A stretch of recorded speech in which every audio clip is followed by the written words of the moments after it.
Thank you for joining us today. Please join me in welcoming Karen Haas.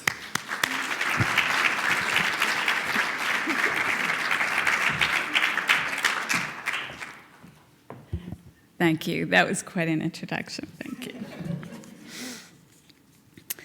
I am so pleased to be here today to speak to you about Gordon Parks and the Back to Fort Scott exhibition. This, in many ways, may seem like a very different topic than those covered in the other course sessions, but I hope that once we've finished today, that you will see that really many of the issues and subjects that we've talked about already will resonate in today's talk. I was very happy that Aaron Licklider discussed some of this in his opening session, where he discussed segregated education and the great African American migration of this period after World War II. I'm also happy that Edward Saywell's class last week on abstract expressionism really got me thinking about the fact that our exhibition is on view on the third floor of the American Wing in the context of the other artists who were Gordon Parks's contemporaries, and a place I think he would have very happily seen his work installed in that larger context. Jasmine and I were saying before we started today that this is a really fascinating sort of thread of history. We're so interested to realize all these, the talks really cover such different topics, and yet all these things were happening at the same moment. And I think you'll be struck in seeing really how different the story of African American history is through the lens of Gordon Parks today during this period. Gordon Parks was one of the major photojournalists of the 20th century, and in many ways, he's the perfect person to tell this story.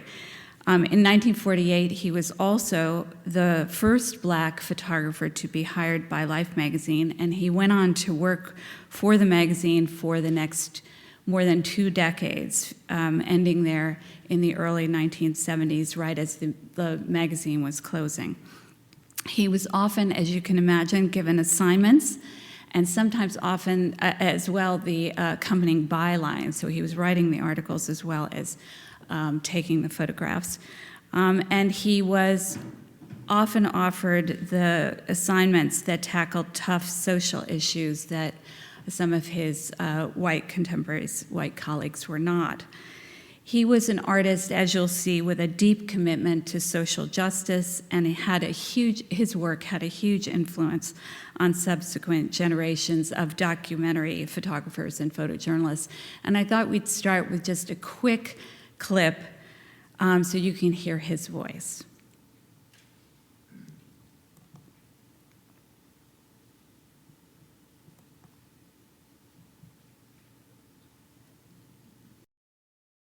The camera itself did not give me any particular courage to go into places that sort. It was, I felt the need for me to somehow or another use humanity to get people to become aware of how people suffered. That was what drove me into it. Not to get a beautiful picture, or not to get a great picture, or anything of that sort. It was always the need possibly to befriend an impoverished family, or to help a poor boy, a poor girl, to expose something to the public that I felt was being hidden. As long as the camera was on the right side, I felt that I should be there working away with it.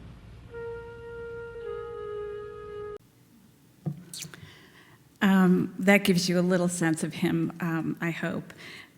So this entire project began with this photograph, which is in the Museum of Fine Arts collection, and is the only photograph in the show from the museum's holdings. It, for the longest time, was simply titled Young African American Couple Outside Segregated Movie Theater. It didn't have a firm date, and we knew very little bit about it. Researching this for our book, our museum's recent publication, Commonwealth, Art by African Americans in the Museum of Fine Arts, I discovered that it was a made-for project for Life magazine in 1950 called Back to Fort Scott. The research to figure this all out led me first to SUNY Purchase, where Gordon Parks' Life magazine archives the photographs, the contact sheets, and the negatives reside, and then to Wichita, Kansas, as I always say, in January, lucky me, to the written archives where his letters and all the Life magazine notebooks are, and finally to Fort Scott, Kansas itself.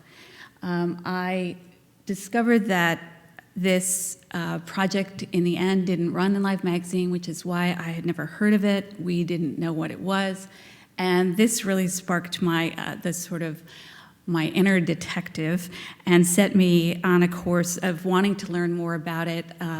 In fact, the foundation knew very little bit about it.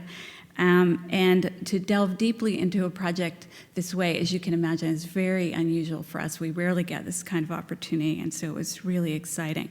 Also exciting for me was that it was a project that meant I was working on a photojournalist rather than the American modernists, people like Charles Sheeler, Edward Weston, whose birthday it is today, and Ansel Adams, and the people I normally work on. This was really forced me to really shift gears and sort of recalibrate my eye to look at magazine photographs that were printed by Life magazine's printers rather than these individual photographers that I normally work on.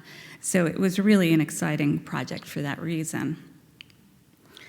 Gordon Parks is much better known for his later magazine work. It is incredibly sensitive, and many of the images are very powerful, very memorable. On the one hand, the work is gritty and uncompromising, and on the other hand, it is often beautifully lit and beautifully composed.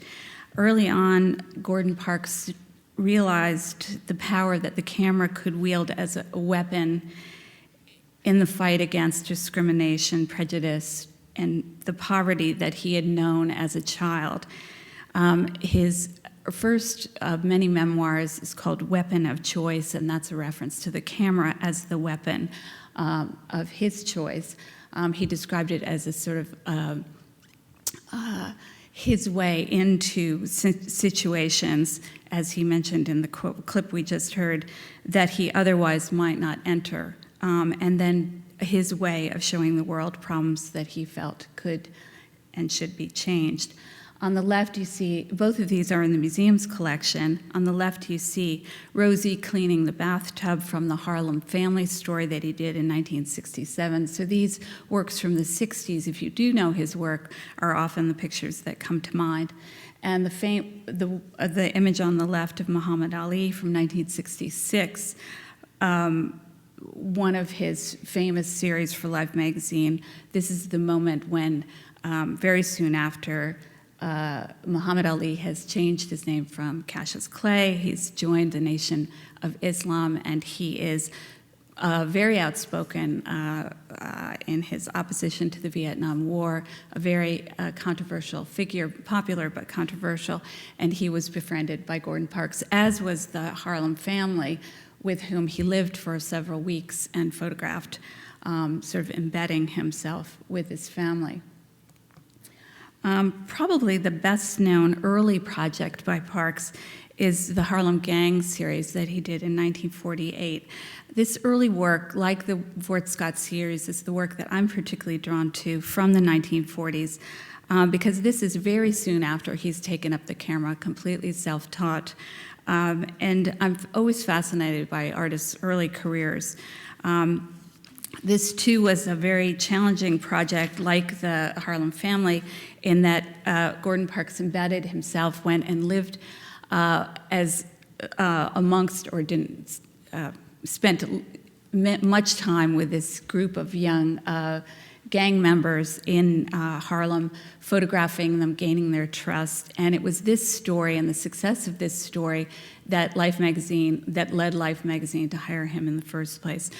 So this was really his big test. And pictures like this, to me, are such classic Gordon Parks images in that they are very, as I said, very tough images, but there's a sensitivity to the subject. There's beautiful compositions. You see how this boy looking out through this is Red Jackson, the head of the Midtowners gang, looking through the broken window. You sense his youthfulness, but also, his aggression, but also his fear. It's an amazing story. In the late spring of 1950, though, soon after he'd begun it at Life magazine, the magazine offered him a feature story on segregated schools. So this is the years now leading up to the Brown versus Board of Education decision to pick at Kansas. And Kansas, the state he was from, was very much at the epicenter of many of these early arguments, these cases that were being grouped together at the time. He decided to tackle the story of segregation in education through the lens of his own childhood, and he decides to track down 11 of his elementary school classmates from the class of 1927 at the all-black Plaza School they had attended together in Fort Scott, Kansas. And it wasn't until I got to Wichita and read through the written archives and actually found the yearbook there that I discovered that this was the entire class. These 12 children made up the entire class. But one really can't talk about the modern history of African Americans in Kansas without understanding the exoduster movement of the 1870s. And this was really a new piece of history for me. When I got to Kansas, everyone said, well, you're obviously going to want to talk about the exodusters. And I thought to myself, who? Exoduster from the word exodus.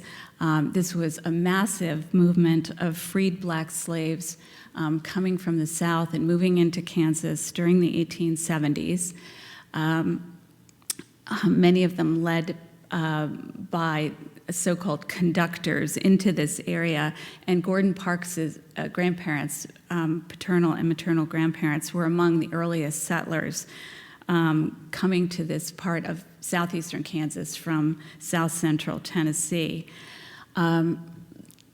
His grandparents and many of the African Americans who moved into Kansas were moving into the area to escape the KKK and other paramilitary groups that had sprung up following the Civil War, as well as the Jim Crow laws that had forced segregation on the very same states that had previously fought so hard for these rights for African Americans. So this really terrible moment where everything was shifting and changing, in many cases for the worst. The interesting thing about Kansas during this period, too, is that the legacy of abolitionists like John Brown during the 1850s, the so-called Bleeding Kansas period, that allowed for the state to eventually enter the Union as a free state, that famous history, all the blood that had been shed over that fight, really made Kansas a kind of promised land for African Americans, and they arrived in droves by boat, by train, and on foot, taking part in what was kind of a modern-day flight into Egypt. Even before the exodusters arrived in the 1870s, other freed black slaves came to this corner of rural southeastern Kansas, and it was early on a military fort, even during the 1840s. And this is a reconstruction, image of the reconstruction, the way it looks now, of that early fort at the edge of town in Fort Scott. It was originally a fort meant to protect the new white settlers moving into the region as part of the early homesteaders moving into the area from the Osage and Cherokee and other Plains Indians that had either been pushed out of the region or were being pushed out or being contained on the edges of this. So this was a real kind of contentious area between the Indian nations and the white settlers.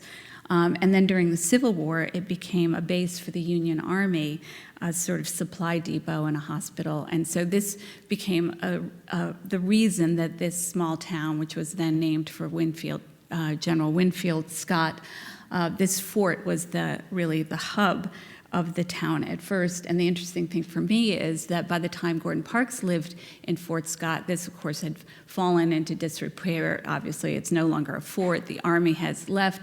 But the one thing that is on this property is this school, the Plaza School, where he went to elementary school as a child.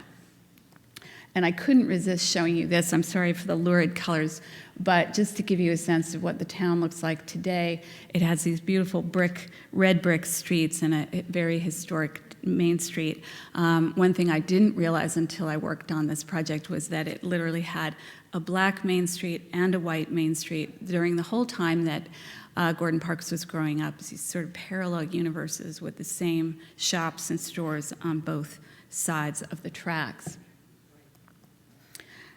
The other thing that was an important history lesson for me was a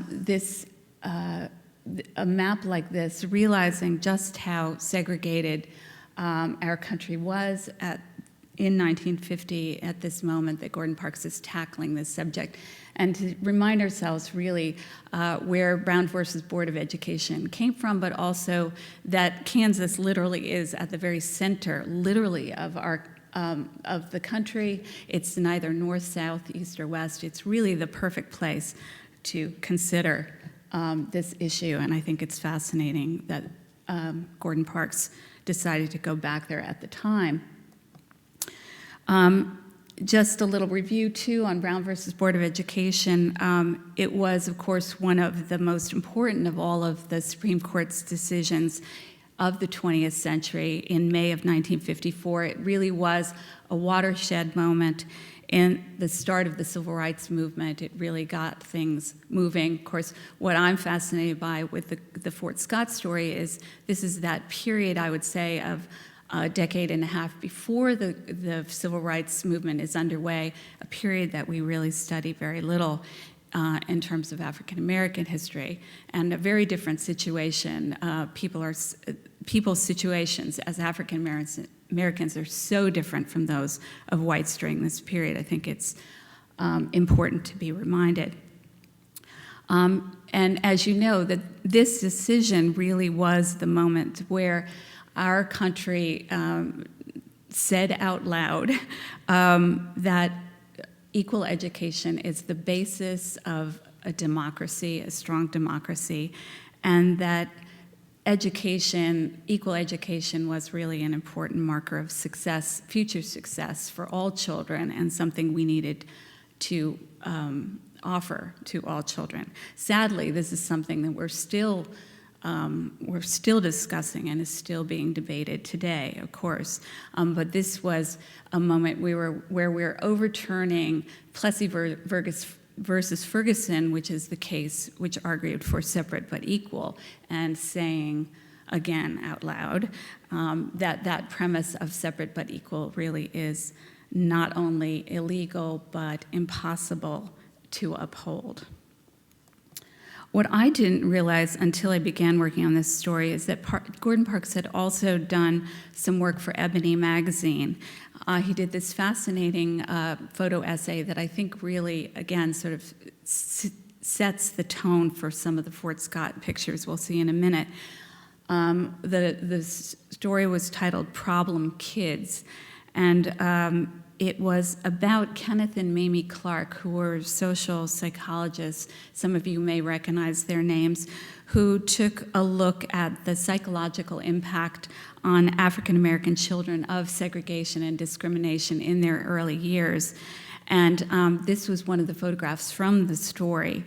The child, I just love the way it's treated, the way he's photographing through the arms of the doctor who is holding up the black and the white baby dolls for the young child and asking the child, which would you rather look like? Which do you like best?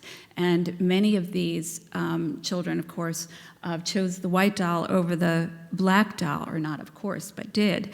And this argument that was then used as an argument, the Clarks were often called in to argue in the various cases for Brown versus Board of Education about the low self-esteem, the low IQ scores, and the lasting psychological damage on children having experienced this at an early age. Gordon Barks headed back to Fort Scott, a very different person than the 14-year-old boy who had left and moved to Minnesota 23 years earlier when his mother died when he was just a teenager. He had been born in 1912, the youngest of 15 children. His father was a poor tenant farmer, and his mother was a maid.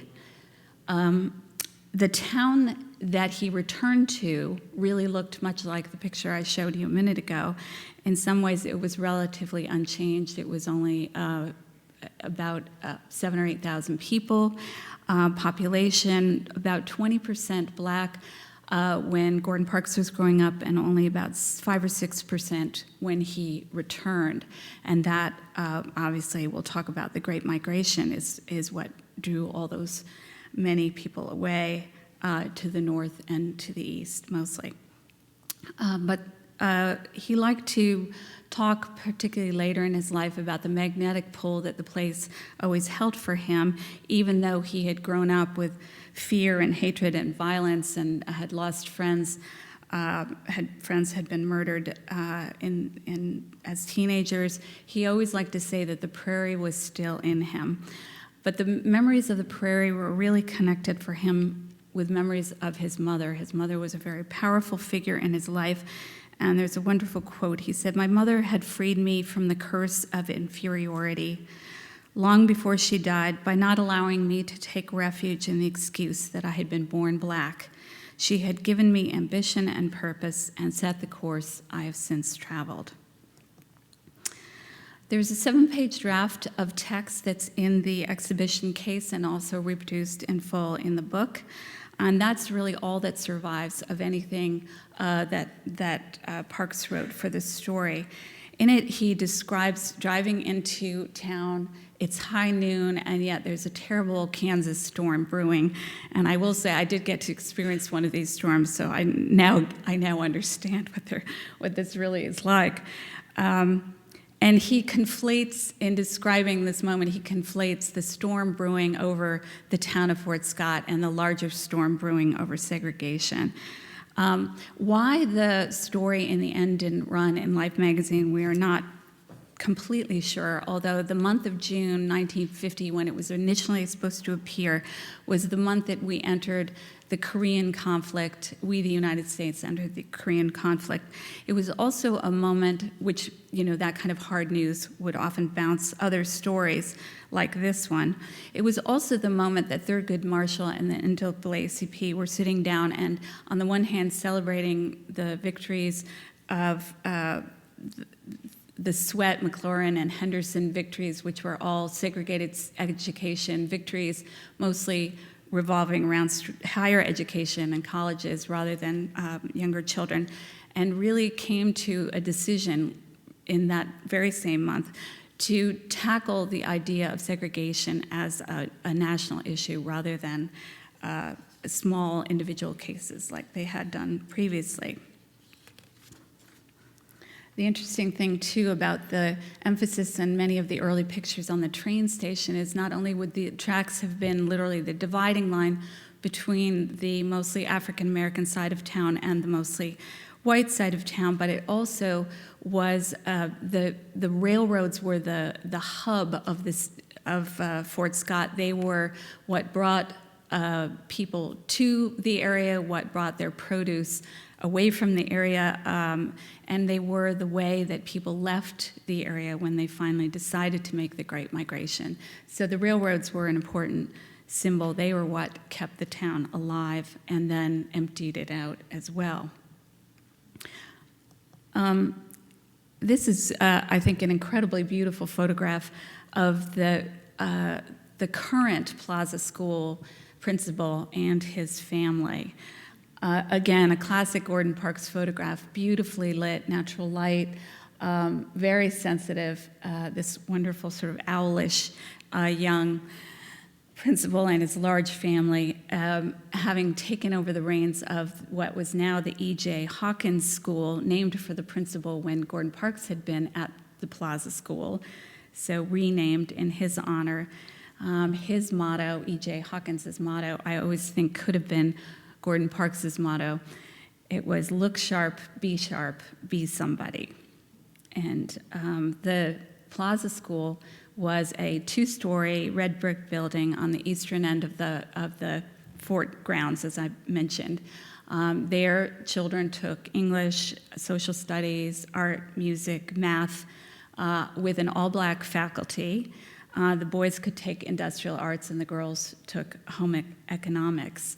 Later, they complained, as you'll hear, that the emphasis was very much on preparing them to become train porters or housemaids rather than going on to college. It wasn't until, in those days in Kansas, it wasn't until one was a sophomore that they could go to the integrated, mostly white high school. So graduating from elementary school in the 9th grade would have been a momentous occasion for these young people, and for many of them, this would have been the end of their schooling. Gordon Parks went to 1 year of high school. His mother then died. He moved north to Minnesota, and very soon after left school himself. So that was the end of his formal education. But there's a beautiful quote in again, this is taken from the text that he wrote about his visit to Fort Scott. He said, 24 years before, I had walked proudly to the center of the stage and received a diploma. There were 12 of us, 6 girls and 6 boys that night. Our emotions were intermingled with sadness and gaiety. None of us understood why the first years of our education were separated from those of the whites, nor did we bother to ask. The situation existed when we were born. We waded in normal at the tender age of 6, and we swam out maladjusted 9 years later. So just a quick second clip. Schools were segregated up until you went to high school. And I expect that the reason they didn't have segregated high schools is because the town fathers couldn't raise enough money to build another high school. And that brings me to another point. I was going through your records yesterday, and I was amazed to notice that you've signed up for a college preparatory course. That's right. I plan on going to college. Are you serious? Yes. Well, let me tell you something. Very few Negro students go to college. They just aren't college material. And the few who do Well, we had a white teacher by the name of Miss McClintock, who was our class advisor at high school.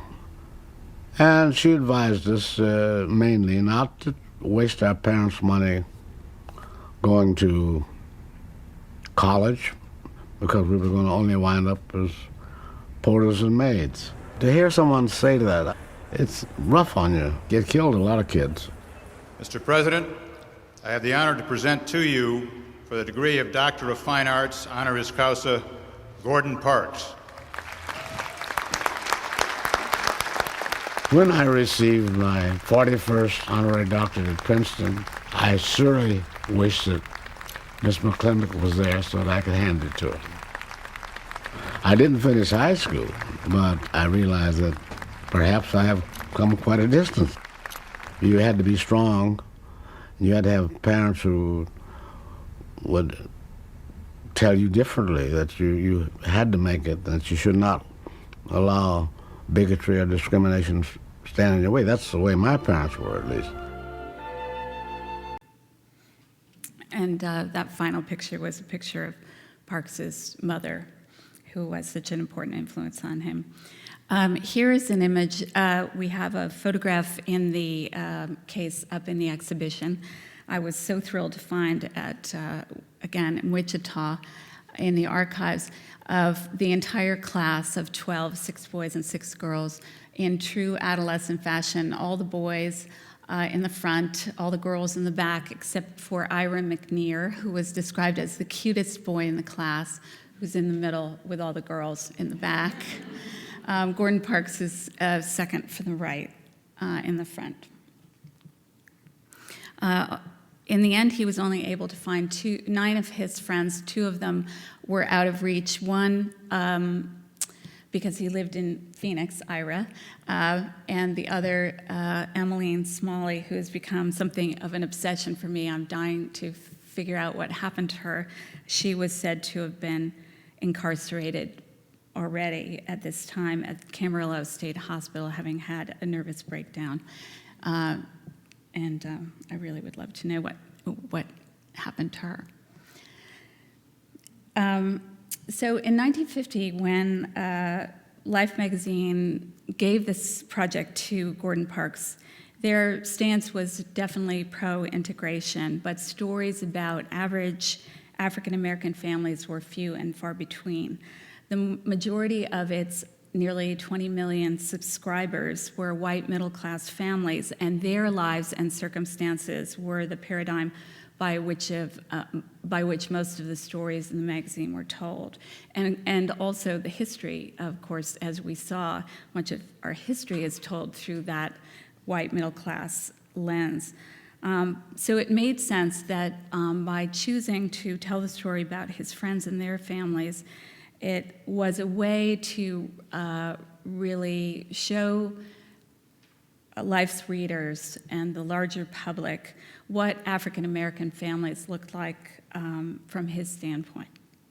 To his surprise, when he arrived in Fort Scott, only one of his friends was still there, Luella Russell, here on the right, standing behind her daughter with her husband Clarence in their small house that he found them in Fort Scott. Luella took in sewing and washing. Her husband worked for the railroad. He was a fire builder at the Frisco Roundhouse. He fed the steam engines, but was never able to work as a mechanic or an engineer, and he was quite vocal about the fact that that disappointed him. Gordon Parks, who had been a Pullman porter on the train, would have certainly understood his unhappiness. But this is, I think, a classic Life magazine picture. He had, before this, in 1942, many of you may know this picture on the left, done a picture he called American Gothic, where he'd photographed the cleaning lady at the Farm Security Administration offices on the recommendation of Roy Stryker, who was his boss, who really advised him to photograph what he knew rather than immediately go out on the street and try and photograph anonymous figures. He argued that really you would make a better picture, you would tell a better story if you spent time with someone and really got to know them. And I think this really paved the way for the Fort Scott story and maybe inspired him to think about making Fort Scott that sort of story, in that you could really represent the bigotry and prejudice that you and your friends had experienced in a much deeper and more meaningful way. He's obviously basing a photograph like this on the Grant Wood painting from about a decade earlier, and this would have been a painting that, like today, would have been very much in the public minds, and people would have recognized the title right away. So when he set out to do the Fort Scott project, he very much modeled a portrait of each of the families on the Grant Wood painting, framing each family as a tight nuclear unit. Now, instead of the 10, 12, 15 children that many of them had grown up in families of 10, 12, 15 children. Most of these Great Migration and families of this period were one or no children. It was much more common for African American families at this time. But you see the frame is the house. The house, I think, would have been very much an important symbol for Life magazine readers, and the pride and the sort of dignity and again, that sort of tight unit that they form would have been very eye-opening, I think, for Life's readership. The young couple, this is Shirley, the daughter who was playing the piano, and her boyfriend. This young couple became very important symbolically to Parks. They were roughly the age he had been when he left Fort Scott 23 years earlier, and with their permission, he shadowed them for a day as they got turned away at the local movie theater from seating on the main floor and sent to the far reaches of the balcony, or when they ordered their Cokes and then at the drugstore and were sent to drink them out on the street rather than at the counter. So on the one hand, he saw much to be optimistic about, and on the other hand, it was a terrible realization to see that some things hadn't changed. But he described Shirley as a harbinger of the future. He said, she wore the confidence of a 16-year-old who had been alerted to the changes that must come. Shirley Jean was planning for better things, college, a career. Things were looking up. The musty veil of a discrimination seemed to be slowly lifting. Maybe it would soon clear the local drugstores, hotels, and theaters. I hope so, for there was no reason why such a nice girl couldn't sip a soda with her beau at the corner drugstore or sit where her money allowed her in the Empress or Liberty theaters. Here's a picture of James Lewis, her boyfriend, playing pool in the all-black pool hall. This was an example of a picture that I found so riveting, discovered only in the form of a negative in the files at SUNY Purchase, that this is one of the rare pictures that we printed for the exhibition. You'll see there are a handful in the show that say printed later. This was one of them.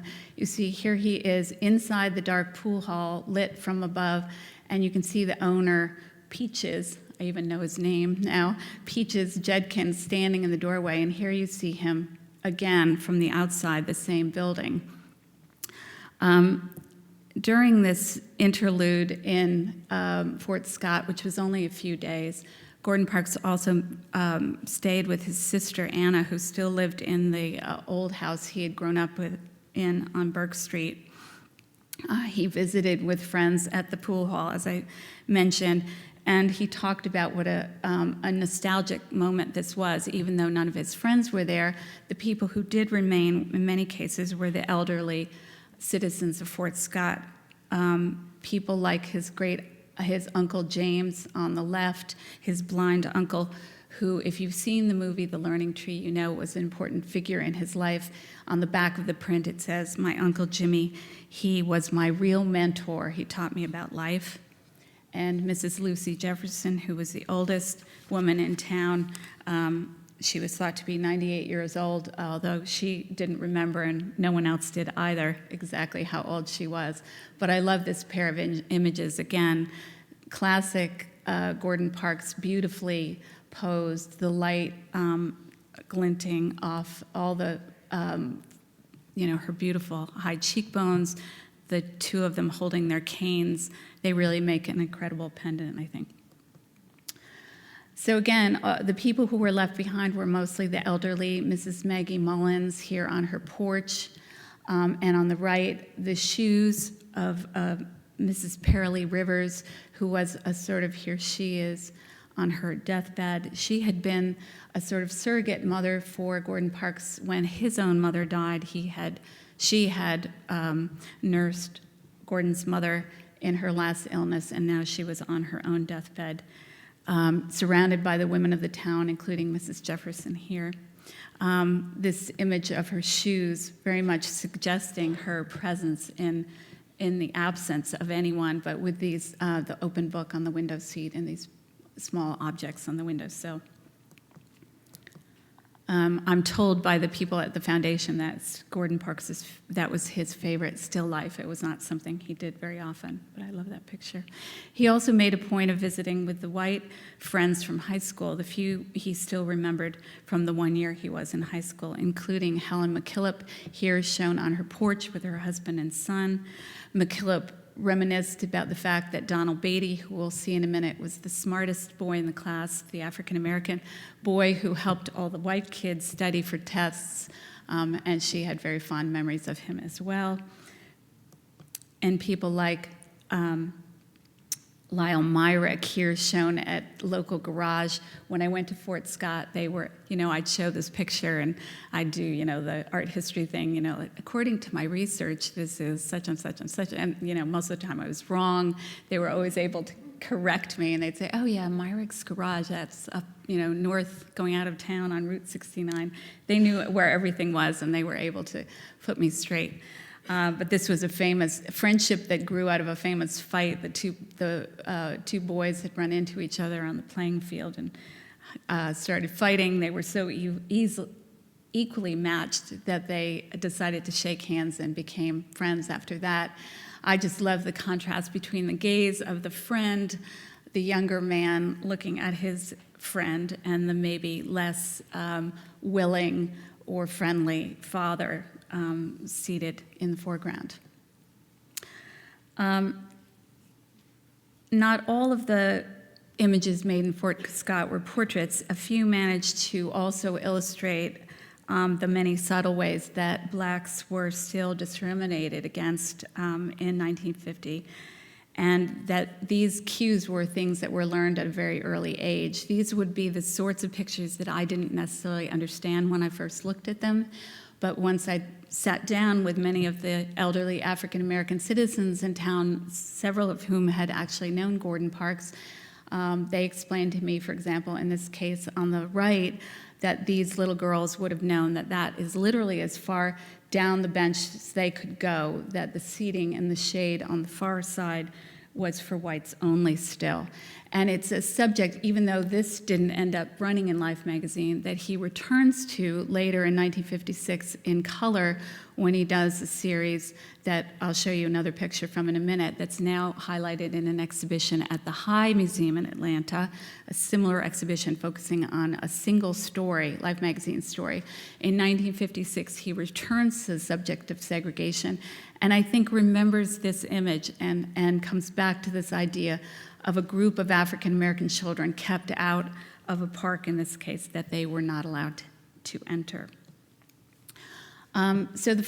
Finally, the notes in the case, you'll see, basically end with him saying, "I've found my one friend. I need to find the rest of my far-flung classmates." And so he heads out, hits the road, and decides to go and visit all of the cities where his friends have ended up. And they're all the cities you would imagine: St. Louis, Kansas City, Columbus, Ohio, Detroit, and Chicago. As I mentioned, the trains were usually the route out of town, and Kansas City would have been the closest city for many of these people, and this is where many of them started out. So the story that had begun one of school segregation and the impact of segregation really very quickly became one also about the Great Migration. Here I'm showing you Peter Thomason and his family in Kansas City, the first family that Parks visited, and again, framed by their house, in front of their house. And everyone in the Midwest explained to me this was a Kansas City house. At first, we thought all the photographs were made in Fort Scott, Kansas. We didn't realize he had made this trip. But they quickly explained to me the difference between a Kansas City house, a St. Louis house, and now I'm better at recognizing them.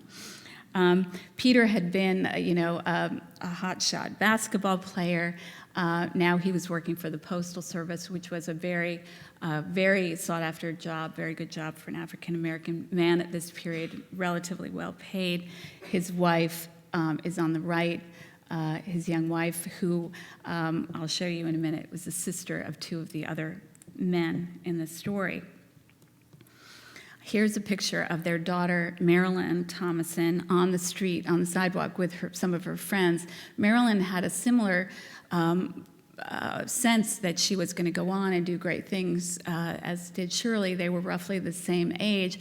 But the interesting thing was that having decided to move to Kansas City, Missouri, rather than living in Kansas, she would have to go to segregated schools in her entire career.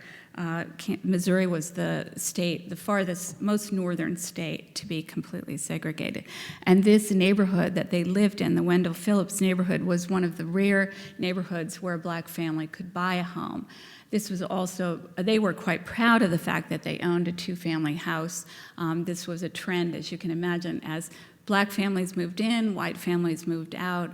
Black families would often be much smaller families and would often divide up the homes, and those homes they could only afford to live in parts of them. Sometimes extended families would live in homes, but this was a real point of pride, and Gordon Parks is obviously showing off the beautifully decorated, and obviously, this is a family that aspires to a real middle-class home, and he obviously wanted Life magazine's readers to understand that and not simply think that an African-American family had to be and somehow damaged or broken or troubled. The interesting thing about this family, this is Emma Jane Wells on the left, and in each case, you'll see in the exhibition we've put the friend's yearbook picture and quote on the label so you can identify the family and the friend. So the woman in this case was the friend, but this is now Ada, the wife I showed you a minute ago. This is her brother. So there's a lot of, this coming from a small town, many of them had married friends and classmates. I was so struck when I saw this family that there obviously is a difference in their expression from many of the others in the group. There's a sort of concern, a sort of anxiety in the adults' faces that I hadn't felt in looking at some of the others. Willie, her husband, had been in World War II, as most of the men born in 1912 would have fought in World War II. He came back with what Emma described as war strain, some form of post-traumatic stress disorder, and was having a very hard time. Even with the GI Bill, which allowed him to study various trades, he was having a very hard time holding down a job. And she was working, selling clothing door to door, as you see on the right, to make ends meet. But I also think you can see that this little girl, their daughter, was really the light of their life, and very much a sort of sunny antidote to all of their cares and concerns. And Gordon Parks photographed her many, many times. I also was surprised to see this photograph of the couple doing a puzzle on their bed rather than in a more public space. Typically, he photographed families on porches, in living rooms, parlors, dining rooms. But it took me a while to realize that the reason for this was they actually lived in this one room, the entire family, with all their possessions, and that they only rented this from another family. So not only had they gone to find a better life in Kansas City, Missouri, their child was going to be in segregated schools, they couldn't afford their own home, and they were barely able to make ends meet. So they were quite upfront about how frustrated they were in this new situation. And they were among the friends who particularly mentioned Fort Scott and the teachers sort of holding them back and not expecting them to go on to do much beyond domestic work or working for the railroad. In St. Louis, this is the family of Earl Collins, who is Willie's older brother. So you see those three siblings in these three families. This is a St. Louis family now, very nearby. This was very interesting for me to realize how close this part of St. Louis is to Ferguson, which I drove through when I went to visit myself. This was the only neighborhood in St. Louis, very small area, only less than a mile square, where people could, as African Americans, could own their own home. Earl was working for the Union Electric Company and had this, he too had a young daughter. Gordon Parks had a 10-year-old daughter at this time, and so I think it really inspired him to particularly emphasize the relationship between the fathers and daughters, which often were quite wonderful, as in this image of Earl with his daughter reading comic book, I think. And also had permission to photograph Earl at work at Union Electric, where he made a very good salary. And these are the kinds of things that would have been recounted in the notes. Literally, he made, it would say he made $1.45 an hour, which would have been quite actually a good salary then. We also have the contact sheets. Gordon Parks was working in both 35 millimeter and Rolleiflex medium format. often the more sort of spontaneous or working in low light sorts of images he would do in 35 millimeter. Here you see Earl supervising his daughter's bath, reading with her, playing games with her. Again, really, I think very much trying to counter the stereotypes of African American fathers as missing or not a part of their children's lives. For all the warmth that he felt in visiting that family, the interesting thing was soon after, when the story was, they tried to run the story again in the spring of 1951, in April of 1951, that family had decided they had gotten cold feet and decided that they didn't want to be featured in Life magazine. And it's interesting to consider what this would have meant for a family to have been very open or have been photographed for the magazine. So Donald Beatty was the person I mentioned as the very smart boy in the class. He was definitely someone who was described as most likely to succeed. He was tall and handsome. He'd been a basketball player on this very important black basketball team that had won many state championships, and he went on to live, he and his wife and son were living in Columbus, Ohio. They were the only family who had managed to find housing in an integrated neighborhood. He worked in an integrated workplace. He made a very good salary, and he was truly the success story. So there was really no question that Gordon would want to visit with him and talk to him about his life. When he photographed the family, again, not surprisingly, keeping in mind the Life magazine audience, he photographed them in front of their pretty little bungalow with their brand new 1950 Buick, and again, as a group, relaxing on the porch. He also photographed Donald Beatty Jr., the little boy, playing with a little white child from the neighborhood, and this would have been, at this period, would have been a rather startling image for many of Life's readers. And the amazing thing for me was reading through the notes that the fact checkers recounted in describing, so Gordon Parks is no longer at Life in New York. He's gone to Paris when they try to rerun the story in April, after things have calmed down a little with the Korean War story. And the fact checkers in each city call up the families, and I had all those notes to read in Wichita, which was fascinating. And so it says, do you still own the house? Do you, checking to make sure that their lives haven't changed very much.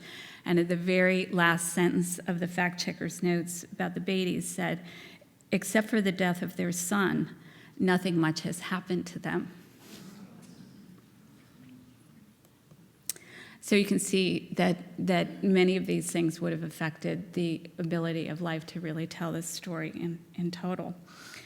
He also set out to find his friend Pauline Terry, who had married Bert Collins in Fort Scott, and that they had then moved to Detroit. They were unusual in that they had a large family. They had 4 boys and a girl, the 4 boys still living at home. Her husband, Bert, worked for General Motors in the diesel division, made a very good salary, and you can see they make for a very powerful and wonderful pair. I love to think about the idea that they are looking through the lens of this camera. They don't feel the need to smile. They're trusting their friend, photographed them to do right by them. And I love that Pauline's quote in the yearbook is "conquer or die," because she really has a power and a sort of, she looks like she's marching to church. Rather than just walking down the sidewalk. But you have to remember that this is also a moment when it would have been challenging for many African Americans to look a white person in the eye walking in opposite directions on the sidewalk. And here they're looking at 20 million white readers, mostly white readers, and so it becomes extra powerful. And when you look at this photograph up close, you can see that Gordon Parks is reflected in Bert's glasses. Anyway, this has really become one of the key images in the show, I think very, very powerful. And there are pictures of them at home. And in all of them, Pauline is really the sort of anchor.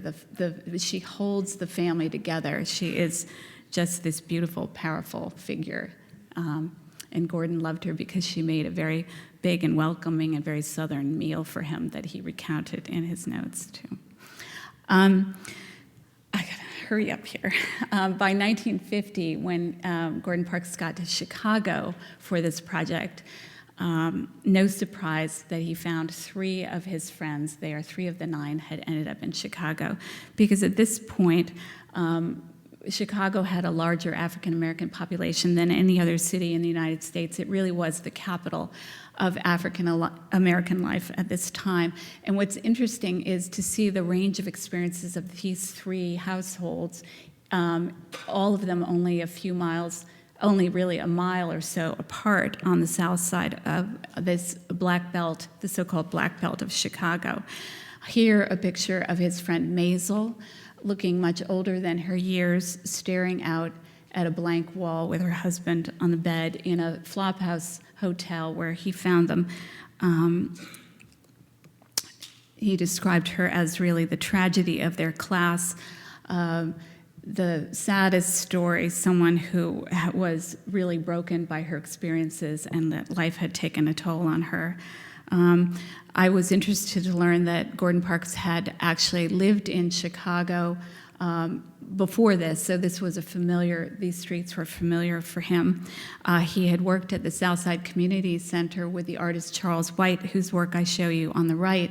And White had become a very important influence on him in the 1940s by showing him basically, Gordon Parks before this had really been making a lot of fashion photography, doing a lot of fashion photography, and he credited Charles White with really being the person to sort of point him toward making photographs that might make a difference, photographing people in real life situations, everyday people, people whose lives were troubled or that he wanted to sort of bring to light their difficulties. And I love this pairing for that reason.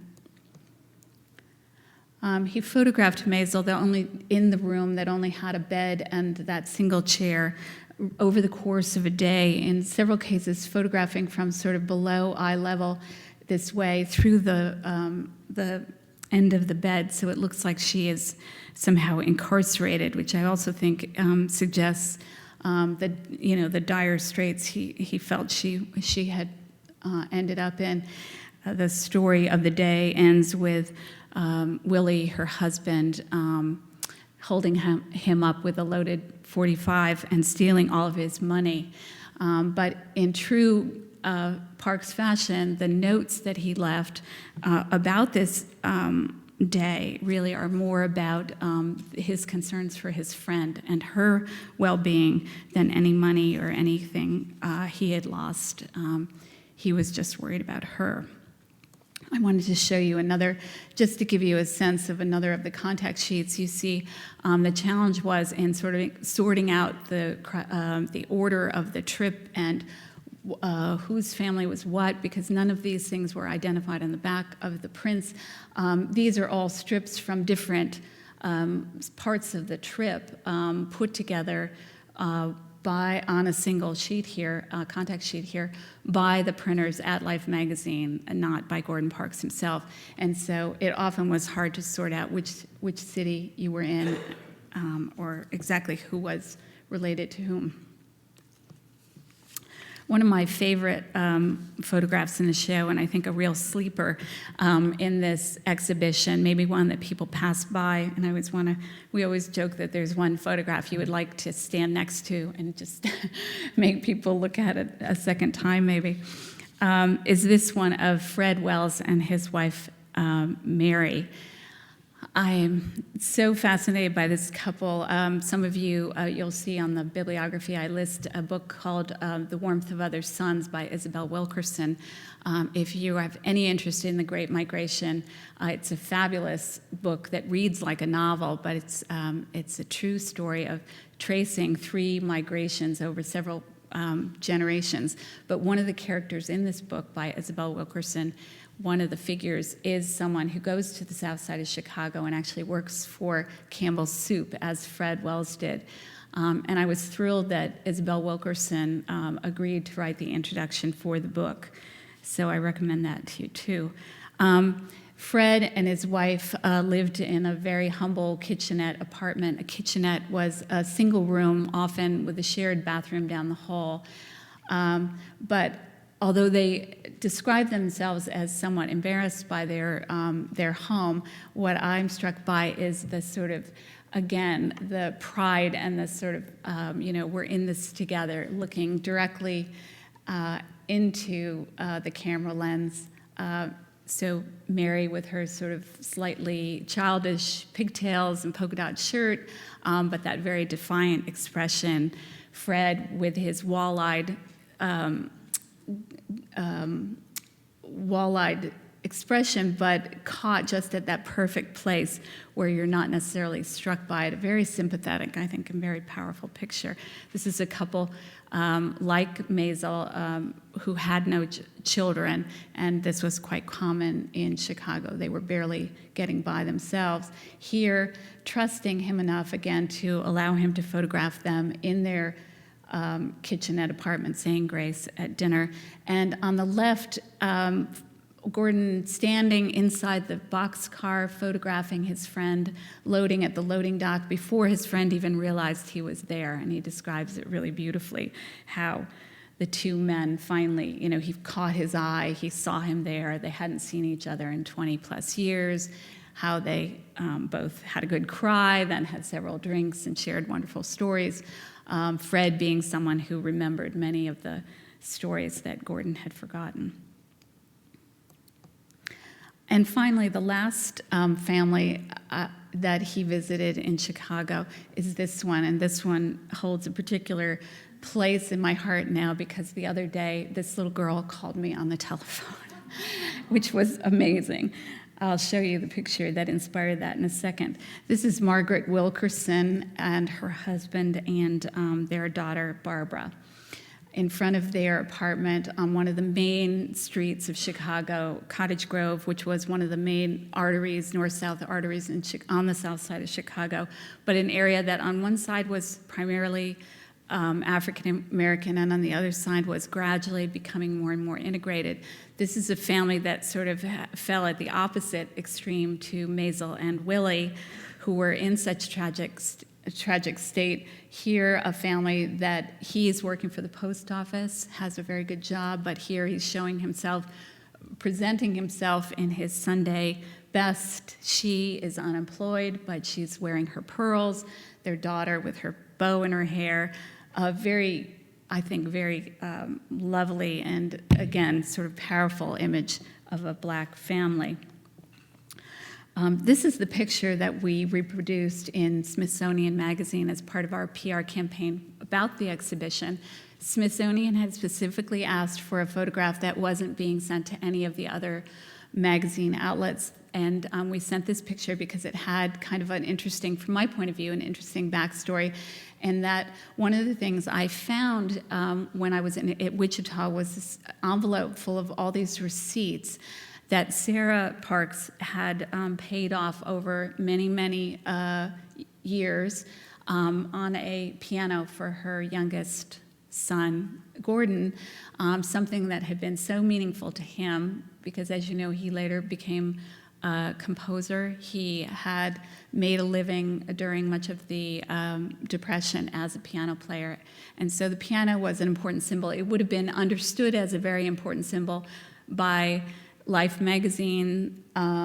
It was obviously a very expensive instrument for a family to have afforded for their child. And this picture, I'm fascinated by the way that Gordon Parks, and think back to that ebony picture of the child who's focused on the dolls. Here, to be so intimate, to be so much a part of the room, and yet even though this is obviously carefully staged, it has an intimacy and an ease about it that I think really really does speak to the friendship and the comfort that people felt being together. Barbara is now 70, She is retired and living in Arizona and in no hurry to come to Boston right away. But she promises she will come in June, and I'm looking forward to meeting her. She and I had a good cry over the phone when I read her the notes that Parks had left about her mother, who was described as too gentle to be bitter. She was the person who had the fondest memories of growing up in Fort Scott. She had had to give up her dream of becoming a school teacher, but her daughter had gone on to do that very thing. She had received a doctorate and traveled the world. She now writes young adult literature about growing up as a black girl on the south side of Chicago, and I can't wait to meet her. Here's another picture of the family again. And if you think about Gordon Parks having started as a fashion photographer, you can see how these glamorous shots like this one on the right would have come easy to him. She was the friend he also sent to try and get Maisel out of her abusive marriage, which she managed to do, I'm happy to report.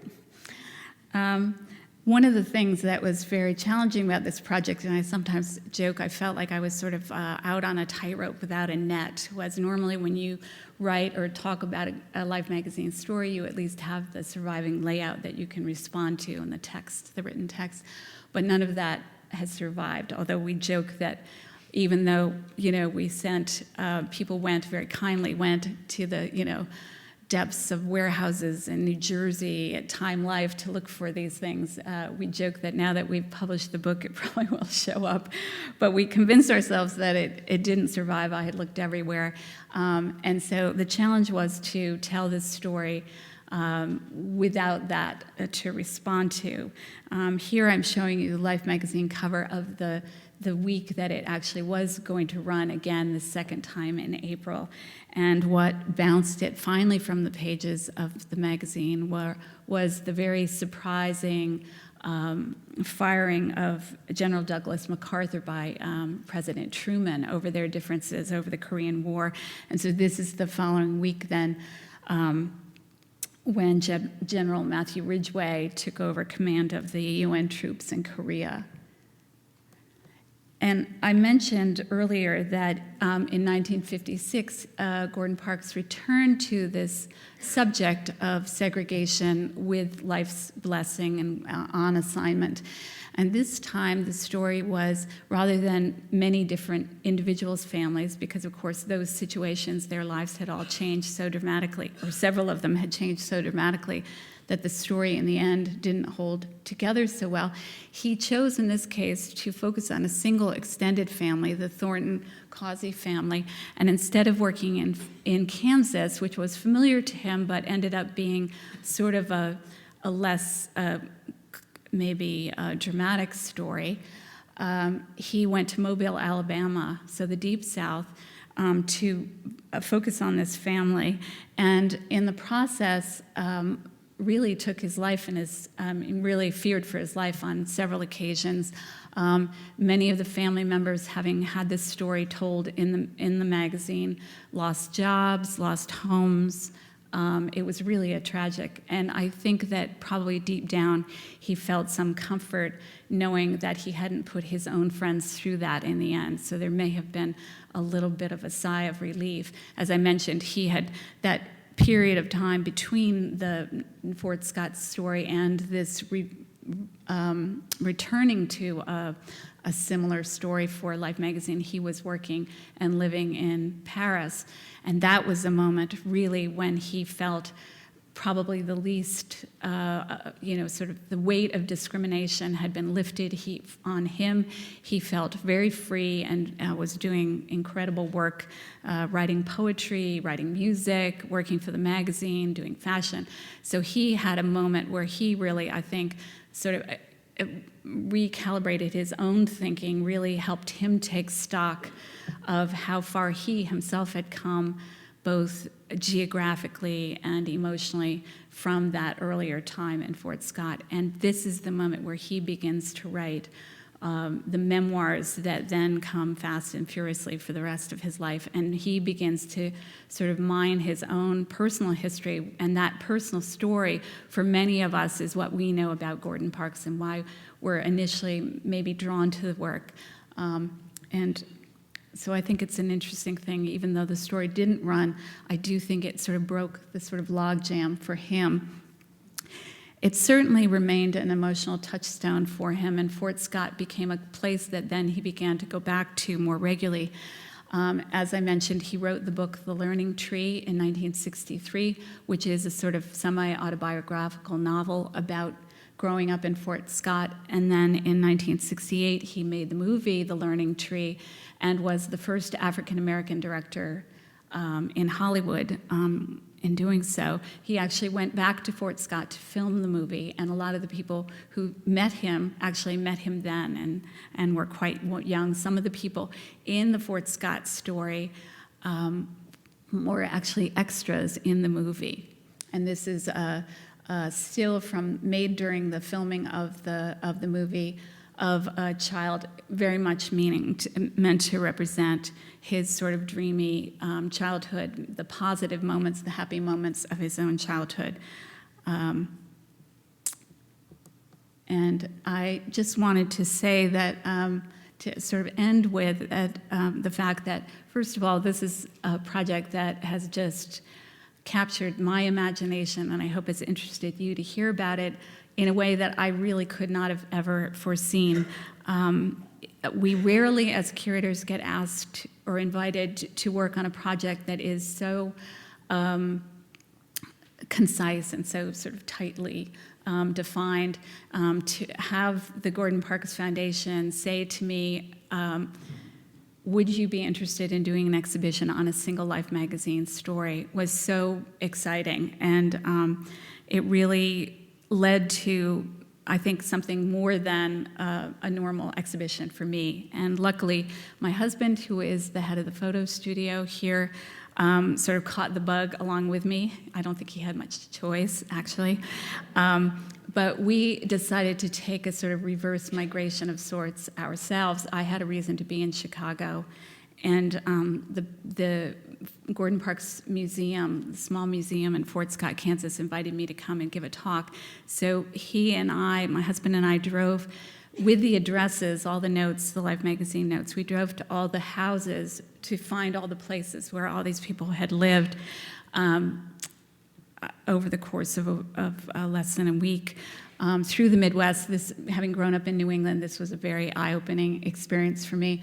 We started in Chicago, and we went to the Southside Community Arts Center. This is where Gordon had his very first darkroom, and where he met Charles White, who had such an important influence on his thinking about his own work and the subjects he would photograph.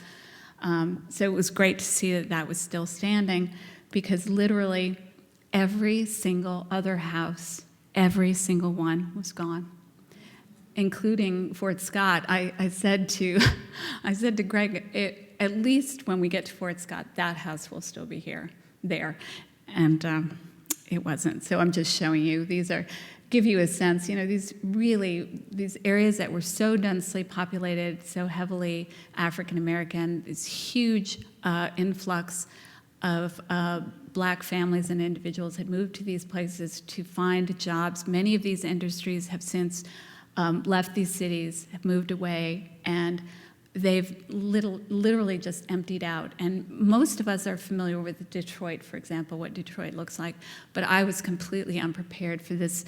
This is Chicago. This is Chicago. This is right outside this huge city. We're so used to in Boston being sort of the contained, you can't move, you can't really grow. You just have to build up. Here, there's so much land that these areas, they're just, most of these places where these houses were are just pits in the ground today. And then we ended up at the Liberty Theater, and they actually had a dinner in the movie theater, which is now more of a public space. And I made the mistake of, I should have asked him to photograph it in the opposite direction, because you'd be amazed at how similar it looks today. But this really was an incredible process. I feel as though, as I said, it was such a good reminder that this was a period that we really under-researched and not thought enough about. And it's fascinating how it has such resonance, and it really continues to speak to us today, in some ways for very sad reasons. These are things that still, 65 years later, still need our attention, and we still need to be aware of. And I just want to finish with the incredible thing at the end of his life is that Gordon Parks surprised his friends and family. He was a real New Yorker at this point, had lived in New York really his whole adult life. But by the end of his life, he decided that he would be buried with his parents in Fort Scott. And you see this very simple cemetery. So we took a picture of his headstone, which has a poem on it that he himself wrote. And it says, "This small town into which I was born has for me grown into the largest and most important city in the universe. Fort Scott is not as tall or heralded as New York, Paris, or London, or other places my feet have roamed, but it is home." Thank you.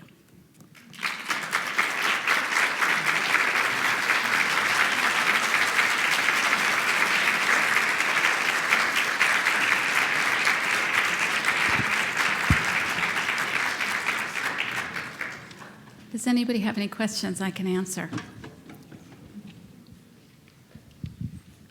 I was really struck with the contrast between the clip where he talked about how his teacher didn't want him to go on to school, to college, and the passivity of all the other people. Were there any, it seemed like everybody bought into the system. Wasn't there anyone else that, kind of challenged what was going on?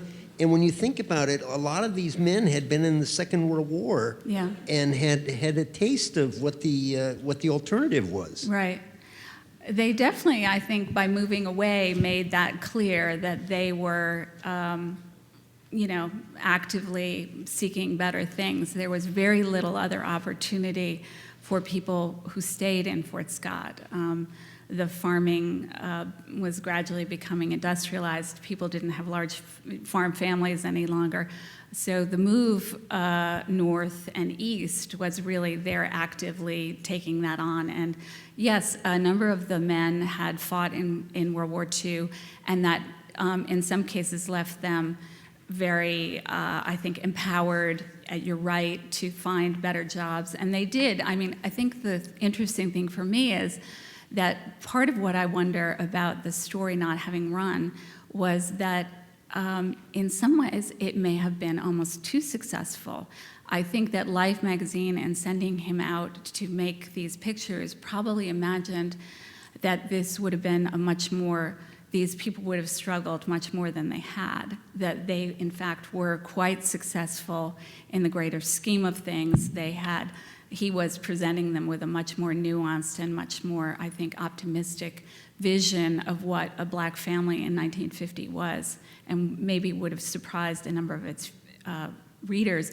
But I also think that if you're arguing that segregated education had damaged them so dramatically, that these success stories might not have made that case quite so vividly.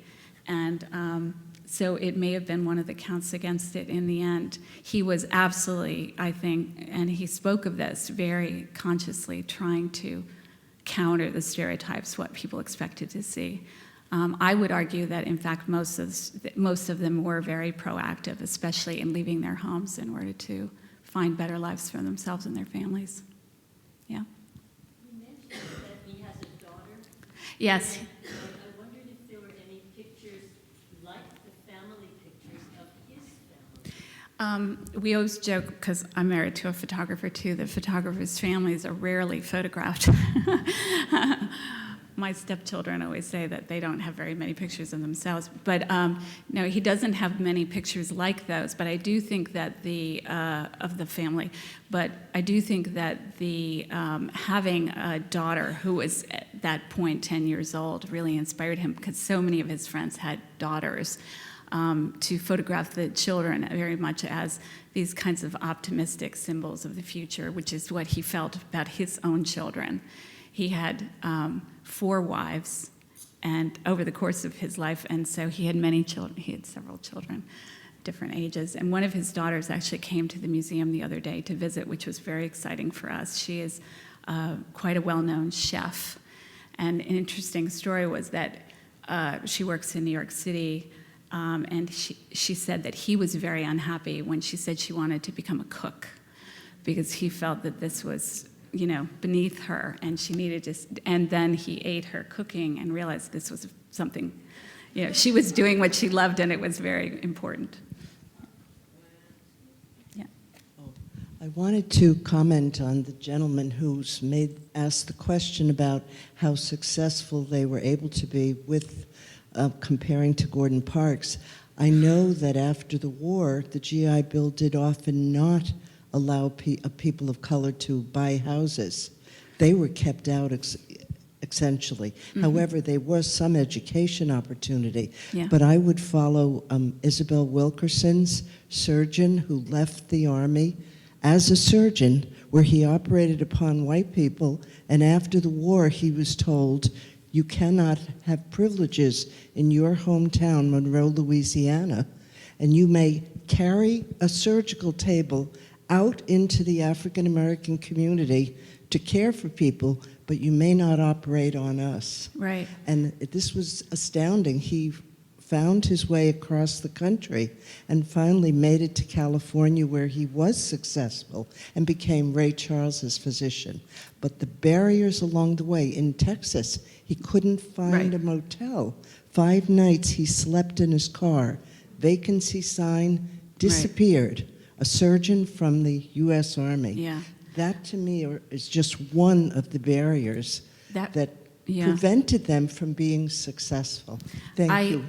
Thank you. I don't know if I mentioned it, but the other thing was that I found just stunning. Again, I feel naive not to have known this, but that you could go to the white high school as a sophomore in Kansas. These kids then went to that school, but they were not allowed to play on the same teams. They were not allowed to go to the same dances or be in any of the social settings together. I really had no idea that was the case. So it began very, very early on. And the other book, besides the Isabel Wilkerson, the book that is really kind of interesting in light of this moment, is to read Maya Angelou's I Know Why the Cage Birds Sing. She has an entire chapter that is dedicated to the graduating of an 8th grade class, and it's all about sort of the pomp and excitement and lead up, the whole community being behind this moment, because it's easy to forget what a turning point this would have been for many, many people. This would have been the end of their formal schooling and a very, major event. Can I? Yeah? Can you talk more about the younger generation, the people that are now 70 in Phoenix, but the kids? I think, because I got a sense that you did do some research to try to find. I did, but believe it or not, Barbara, whose name now is Barbara Bailey, Barbara was the only person that I've been able to speak to. I had a very hard time, because there were so many girls, it was very hard to trace them, because many of them, I'm guessing, had changed their names when they married. The family I was sure I would find, and I actually went to Detroit to try and find, was the Pauline's family. She had 4 boys. They had wonderful names like Rayfield, and I thought, oh, how can I not find Rayfield Collins in Detroit, from Detroit? But I've had very bad luck, and the young man playing pool, if you saw the story that the write-up about the show in the New York Times, he's the person who hung up on me. When I tried to contact him, his family gave me his telephone number, and I totally understand. I mean, came out of the blue, but apparently his life had, taken a bad turn. He had been pre-med at this point in college. Sky was the limit. He was going to go on to do great things, and something bad happened, and I don't know the background, but he did not want to talk about it, and I don't blame him. But I do want to send him a print of the picture, because I think he would like to see it. But I wish I had more information, and I'm looking forward to talking to Barbara about it. Yeah. Really, just a comment. I want to thank you. I want to thank you for showing the the strips, the contact sheets. Yeah. Because with the 35 millimeter shots, it looked to me he just got in so close. Yeah. There's very little background. There's just, and as you were showing the pictures, I thought, oh, they must be cropped, but no, he just really got in close. There's a real intimacy about it. Even though this was early in his career at Life magazine, it really seems as though he had an incredible knack.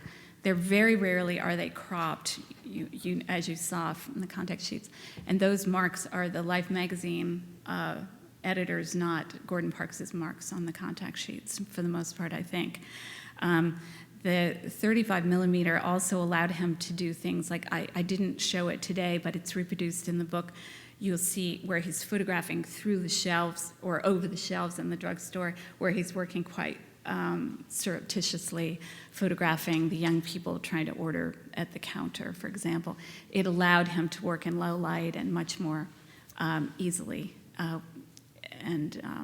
The other thing that my husband, again, who's a photographer, pointed out to me, working with Rolleiflex, which is the camera you saw him holding at the beginning, he's actually looking down into it, which allows for a conversation with your subject, which is something that would keep people at ease and keep people involved. But also, I'm often struck by how sort of he's looking up at people. You think about the pictures of the two elderly, Uncle James and Mrs. Lucy Jefferson. You often see them from slightly below eye level, which gives them a sort of monumental feel. And that is very much emphasized by having the camera at sort of lower chest level. So that's interesting to keep in mind, I think, too. Mm-hmm. In your visit to Fort Scott, did you notice from the community a sense of recognition and pride in one of their own doing so well? I have to say it was a mixed experience that way. There is a whole contingent of the town that is obviously incredibly proud. He is very much, the local hero. But I did hear from people there that there have been attempts to name schools or streets after Gordon Parks that have been turned down, which I'm stunned by. So it's still, that has not completely changed. But I think it was a leap of faith on his part, being buried there. There is this wonderful small museum there, and there is a lively community involvement in that, and that gave me hope. So thank you very much. I appreciate it.